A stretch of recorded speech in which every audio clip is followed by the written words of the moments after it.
കേറട്ടോ sir? വേണ്ട, അവിടെ വന്നാ മതി. താൻ പോയി ആ മൂലക്കിനില്ലേ? മീര എ. ആദ്യമായി പഴയ പാഠം.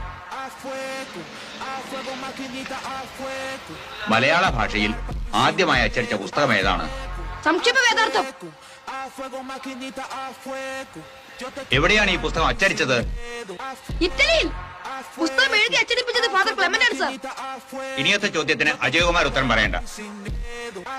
സമുദ്രത്തിൽ മുങ്ങിപ്പോയ കപ്പൽ ഉദ്ധരിക്കുന്ന പ്രവൃത്തി പോലെയാണ് ചരിത്രാഖ്യായിക നിർമ്മാണം. എന്താണ് പുത്തേൻ ഇതുകൊണ്ട് ഉദ്ദേശിക്കുന്നത്?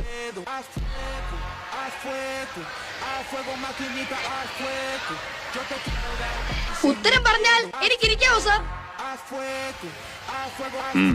പുത്തേഴത്ത് രാമൻ മേനോൻ സമുദ്രമായി സങ്കല്പിച്ചിരിക്കുന്നത് നമ്മുടെ മറവിയെയാണ്.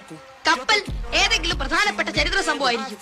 ഒരു നല്ല ചരിത്ര നോവൽ എഴുത്തുകാരൻ പണ്ടെങ്ങോ നടന്ന ചില സംഭവങ്ങളെ ജനങ്ങളുടെ വിസ്മൃതിയാകുന്ന സമുദ്രാന്തർ ഭാഗത്തു നിന്ന് മനോധർമ്മമാകുന്ന യന്ത്രം കൊണ്ട് ഉയർത്തിയെടുത്ത് രസകരമായ രീതിയിൽ അവതരിപ്പിക്കുന്നു.